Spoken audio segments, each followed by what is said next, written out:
देश का राष्ट्रपति यानी उनका राष्ट्रपति साफ छवि वाले इंसान को बिठाना चाहिए। इंडिया को रिप्रेजेंट करें। उस पीढ़ी का प्रतिनिधित्व करते हैं जिनकी आस बहुत होती है।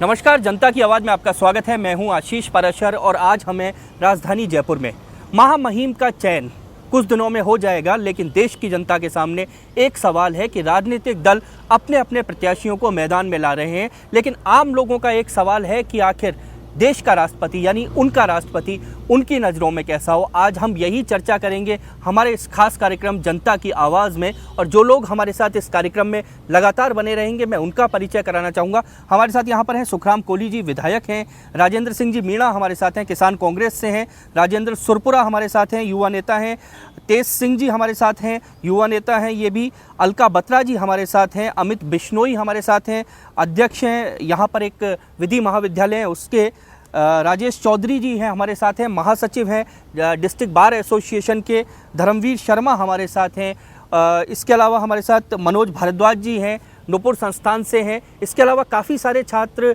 आम लोग हमारे साथ इस कार्यक्रम में लगातार बने रहेंगे इस विषय पर चर्चा करने के लिए। सबसे पहले मैं सुखराम जी आपके पास ही आता हूँ।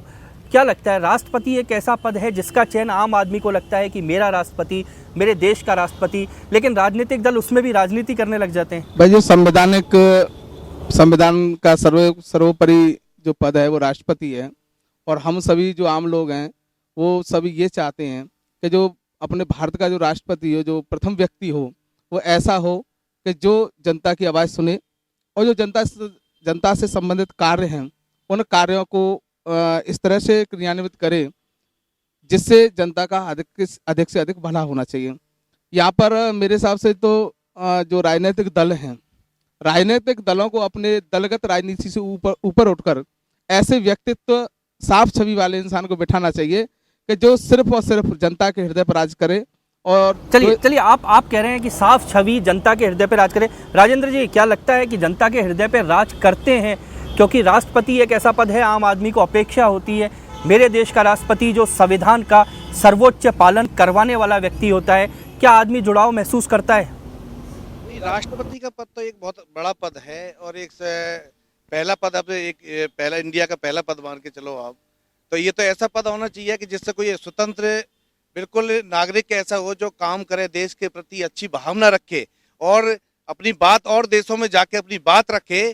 तो ऐसा निष्पक्ष आदमी, जैसे अब्दुल कलाम पहले आया हुआ है, पहले रहे हुए हैं, तो ऐसा व्यक्तित्व जो निष्पक्ष और ईमानदार छवि रखने वाला हो, जो अपने देश की हर तरह की बात वहाँ रख सकता हो, जो आम नागरिक उनसे संतुष्ट हो। आम राय अगर बन जाती है, अगर राष्ट्रपति के चुनाव में, तो एक आम राय बनने के बाद एक व्यक्ति आता है सबकी आम राय बनने के बाद, तो इससे अच्छी बात कोई नहीं। इससे अच्छी बात कोई नहीं। अलका जी, क्या लगता है कि राष्ट्रपति आम आदमी, आम जो आदमी है जो हिंदुस्तान का रहने वाला है, उसको क्या लगता है कि मेरा राष्ट्रपति कैसा हो? एक आम आदमी की राय में देखा जाए तो फर्स्ट सिटीजन ऑफ इंडिया वो होता है जो इंडिया को रिप्रेजेंट करे। सबसे पहले तो हम ये चाहेंगे कि एक एजुकेटेड पर्सन हो, और सबसे दूसरी चीज़ जो न्यूट्रल हो, जो किसी भी पॉलिटिक्स से जिनका कोई लेना देना ना हो, ना किसी पार्टी को रिप्रेजेंट करता हो। और अगर कोई ब्यूरोक्रेट हो जिसने कोई फॉरेन असाइनमेंट लिया हुआ हो, तो वो जानता है कि इंडिया को बाहर कैसे रिप्रेजेंट किया जा सकता है। प्लस हम ये सोचते हैं कि थोड़ा सा स्ट्रांग भी होना चाहिए कि वो अपने डिसीजंस ले सके, किसी भी राजनीतिक पार्टी के दबाव में भी नहीं आए, और थोड़ा सा जनता का ख्याल करे, और प्रेजेंटेबल भी हो, देखने में भी और प्रेजेंटेबल भी हो, तो क्योंकि ये हमारी छवि बाहर लेके जाते हैं। हमारी छवि बाहर लेके जाते हैं। राजेंद्र, आपके पास आते हैं, हमारी छवि बाहर लेकर जाते हैं, प्रेजेंटेबल हो। क्या लगता है आपको, क्योंकि आप उस पीढ़ी का प्रतिनिधित्व करते हैं जिसको उम्मीदें बहुत होती हैं, आस बहुत होती है? निश्चित रूप से राष्ट्रपति देश का प्रथम नागरिक होता है और प्रथम नागरिक पूरे देश का प्रतिबिंब होता है। तो निश्चित रूप से राष्ट्रपति इस प्रकार का होना चाहिए जिसके ऊपर किसी प्रकार की छवि, जिसकी स्वच्छ बिल्कुल छवि हो, दलगत राजनीति से ऊपर उठकर वो व्यक्ति निर्णय लेता हो, इस प्रकार के व्यक्ति को ही राष्ट्रपति का चयन करना चाहिए। मेरा मानना है कि किसी भी पार्टी विशेष से न जुड़ करके पार्टी विशेष से ऊपर उठ करके सोचने वाले व्यक्ति को ही इस राष्ट्रपति पद के ऊपर गरिमा आसान करना चाहिए। जय सिंह जी, आपके पास आते हैं। बहुत बातें की जाती हैं दलगत राजनीति से अलग हो, छवि अच्छी हो, पर क्या लगता है कि राजनीतिक दल इस दिशा में कदम बढ़ाते हैं? मुझे ऐसा लगता है आज राष्ट्रपति का चुनाव होने जा रहा है, लेकिन मुझे खुद को ऐसा लगता है जैसे मैं बिक गया। मेरा जो वोट है एक एमएलए और एक एमपी को मैंने बेच दिया। आज पूरे देश के अंदर आम आदमी ये चाहता है कि हमारा राष्ट्रपति, हमारा राज्यपाल ऐसा हो जो देश के लिए कुछ करे। वो जब ही हो सकता है जब बिल्कुल सीधा चुनाव हो, क्योंकि जब हम किसी भी लोकसभा में हम कुछ सांसदों को भेजते हैं तो वो सरकार वहां पर बनती है जिनके पास ज्यादा वोट होते हैं। आज आम आदमी के हाथ में कहीं पर ये नहीं है कि वो कैसे अपना राष्ट्रपति, मेरा राष्ट्रपति कैसा हो, ये मैं बोल तो सकता हूं लेकिन उसको चुन नहीं सकता। और जबकि देश का पहला नागरिक है। व्यवस्थाओं की बात है, इस पर बिल्कुल तेज सिंह जी, व्यवस्थाओं की बात है, इस पे बहुत ज़्यादा चर्चा नहीं करते हुए सीधे मैं राजेश जी के पास आता हूँ। राजेश जी, क्या लगता है कि जो तेज सिंह जी ने बात कही कि मैं डायरेक्ट नहीं चुनता लेकिन मेरा एमएलए, मेरा एमपी चुनता है, मेरे राष्ट्रपति को चुनता है, मेरा एक वोट कहीं ना कहीं उसमें शामिल होता है, चुनाव करते हैं, बड़ी बातें की जाती हैं, सबने कहा कि राष्ट्रपति ऐसा हो, हमारी छवि लेके जाता है, पर आपको लगता है कि राजनीतिक दल इस बात का ध्यान रखते हैं? देखिए, जहाँ तक राष्ट्रपति पद की बात है, ये एक लेजिस्लेशन सीट है और इसमें राज्यसभा और लोकसभा के सदस्य इसमें वोटिंग करते हैं। इसमें जो नॉमिनीज होते हैं इन दोनों में, वो उनके वोटिंग नहीं होते हैं। तो मेरा ये मानना है कि राष्ट्रपति का जो पद है वो एक ऐसा पद होना चाहिए, एक ऐसा व्यक्तित्व चुना जाना चाहिए जो एक प्रतिबिंब हो, एक अच्छे समाज को न्याय दिलाने के लिए, एक अच्छी राजनीति से दुष्प्रेरित ना हो।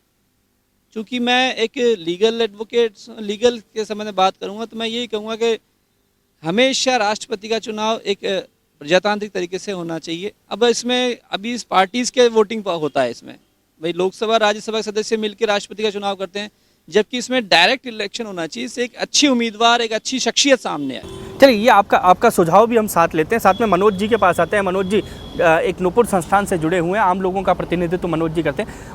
मनोज जी, क्या लगता है कि राष्ट्रपति इस भारत का प्रथम नागरिक होता है और उसको हमारे जो नेता जिनको हम चुनकर भेजते हैं वो चुनकर राष्ट्रपति चुनते हैं, क्या लगता है कि आपका प्रतिनिधित्व हो पाता है? आपको लगता है कि मैंने चुना है, मेरा राष्ट्रपति है?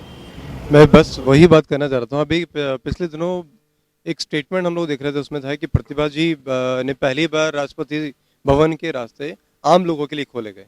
तो जनता से जुड़ा हुआ व्यक्ति अगर इस तरह के पद पे रहता है तो ज़्यादा हमारे लिए गौरव की बात होगी। और जनता से जुड़े हुए बात होती, जैसे हमने कहा कि जनता को उनके पास अपनी समस्या ले जाने का एक माध्यम बने, वो जनता की बात जन जन तक पहुंचाने का बात करें, तो यही मेरे ख्याल से एक बेस्ट विचार हो सकता है कि हम पब्लिक को उनके बीच में लाने का मौका दें।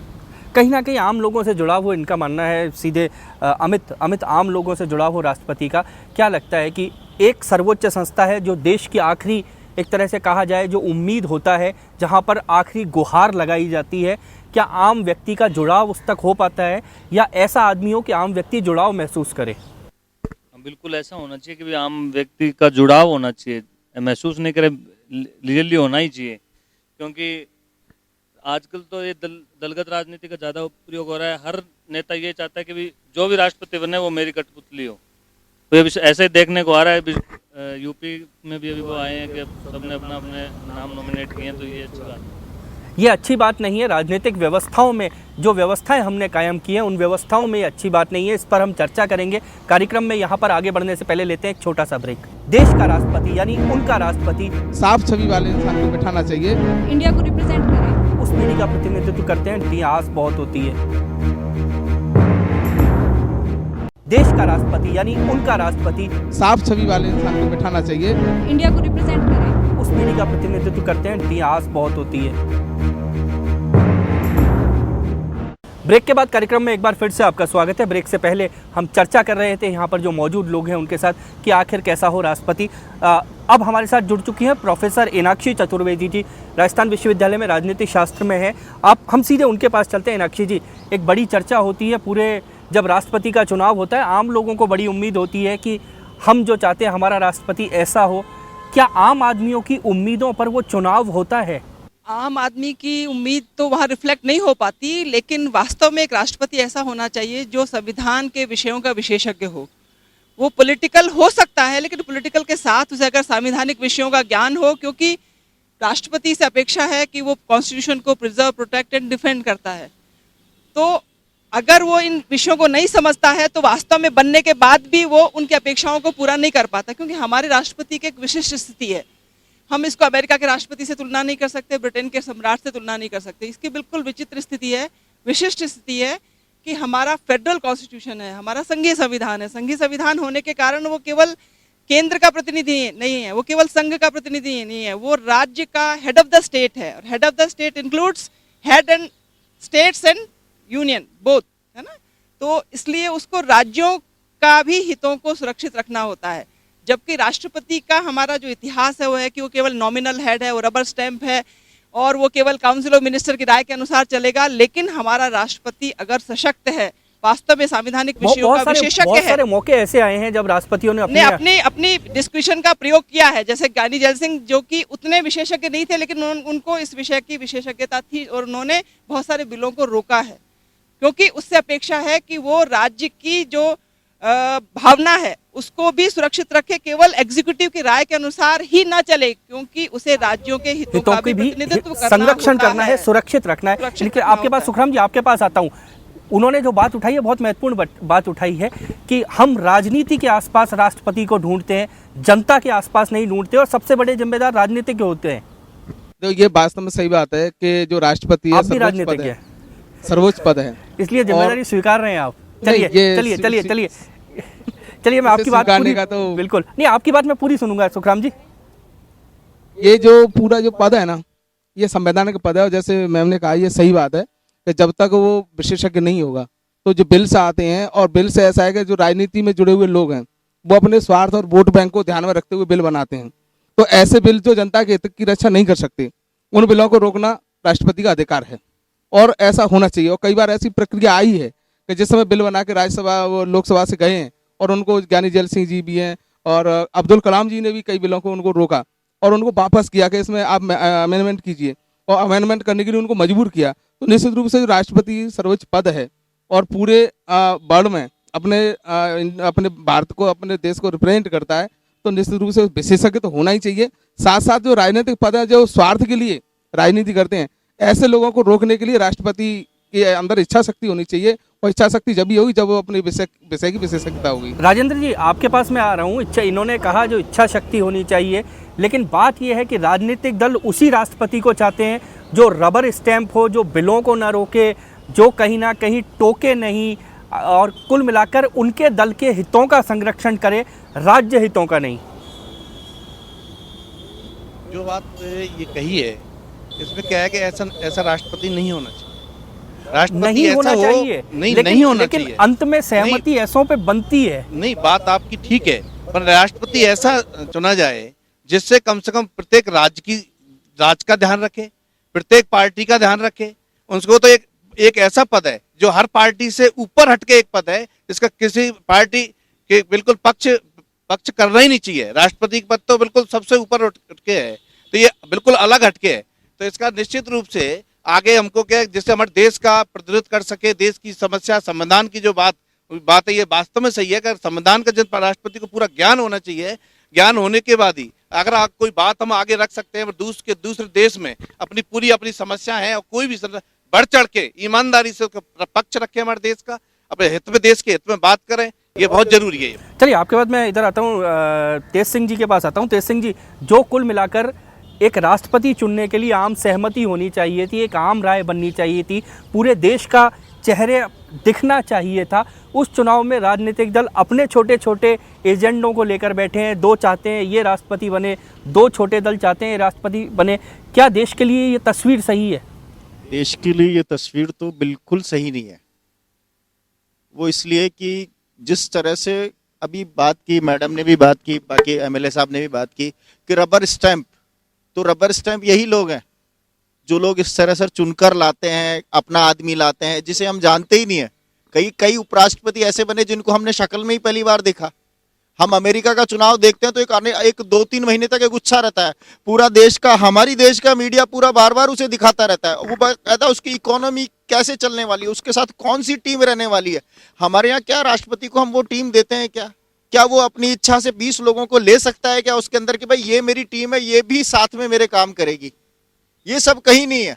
तो वो रबड़ स्टैंप ही रहेगा जीवन भर। मुझे नहीं लगता कि इससे देश का आने वाले समय में कोई भला होगा, और कहीं ना कहीं योगदान भी नहीं हो पाता क्योंकि राजनीतिक दल घिरे रहते हैं। सीधे राजेश जी आपके पास आऊँगा, जो योगदान कहीं ना कहीं होना चाहिए था, जो शक्तियाँ हमने दे रखी हैं, जो पावर्स हमने दे रखी हैं, पूरे संविधान को कहीं ना कहीं लागू करने का एक पूरा अधिकार दे रखा है, तो वो कहीं ना कहीं फिर उस कारण से